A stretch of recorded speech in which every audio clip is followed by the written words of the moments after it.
Man. So it's looking like Stephen A. Smith hypocrisy is getting exposed, guys, because the internet dug up some footage of Stephen A. Smith revealing a time when Kobe Bryant had called and checked him. Stephen A. was like, yo, I only talked about him as a basketball player, saying that he was playing selfish basketball.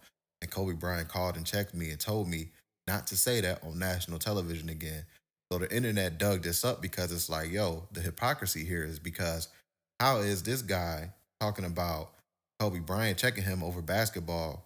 How come that's not weak or deemed as sensitive when LeBron confront you and check you over stuff that you said about his son? You change the narrative and saying, oh, it's weak, it's bullshit, and all the stuff that he's been talking about on this podcast. So let's check out this clip and then I'll be right back with some more commentary, guys. Here's that clip right here. Now he's scared.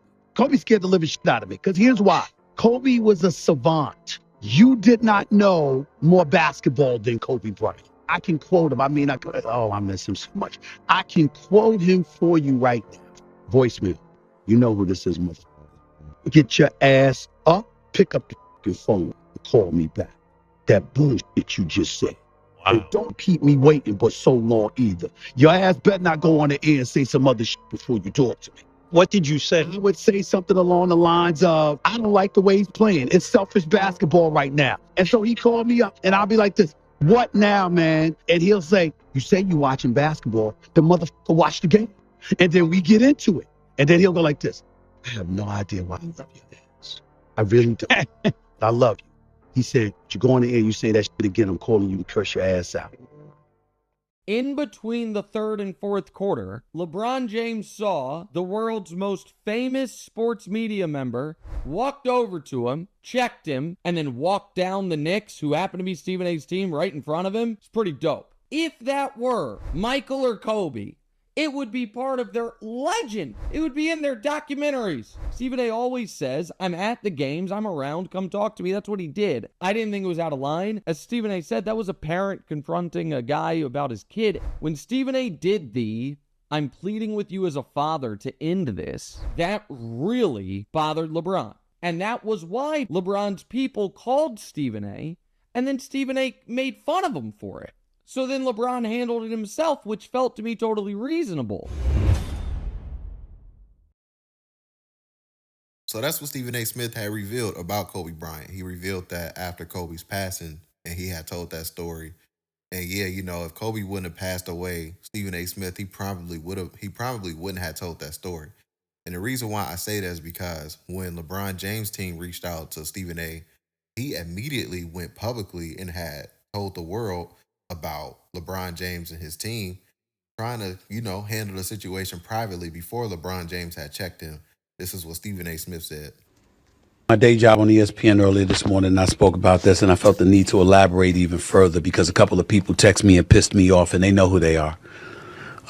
People close to LeBron James talking to me about questioning him as a father. Come on, y'all.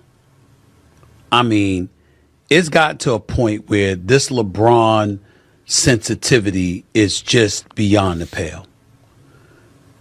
So the fact that Stephen A. Smith went public soon after they had texted him, it just goes to show, this guy is not really a journalist at the end of the day. And the same rules and shit don't apply with people that he like and dislike.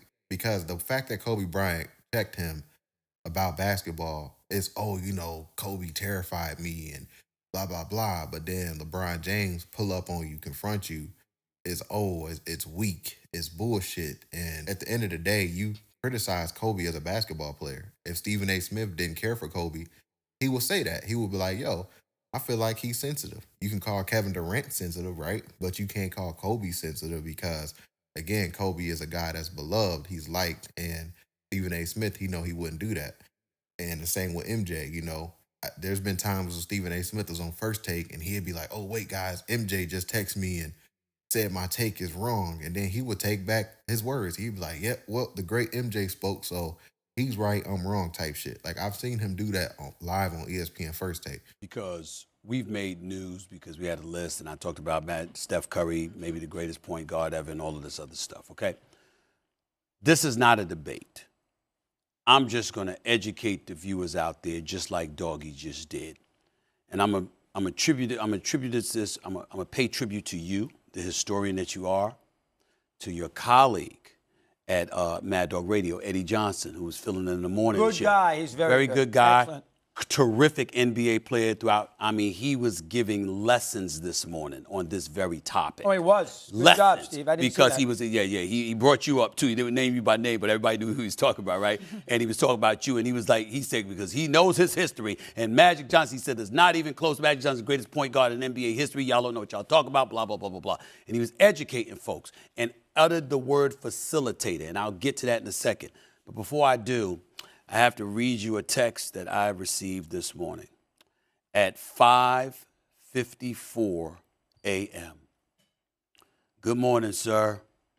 Although greatest of anything is always a debate, I beg to differ on greatest point guard of all time with what you said. Magic Johnson is easily the best point guard of all time. Steph Curry is very close, but not in front of Magic. You must define point guard to really have a serious debate. Steph Curry is by far the best shooter of all time. Yes, his movement has created many shots for his teammates. He's a career 43% three-point shooter. But Magic Johnson invented the triple-double. Not true invented, but makes it more noticeable in terms of the impact on the game. It's a point guard stat, to be honest.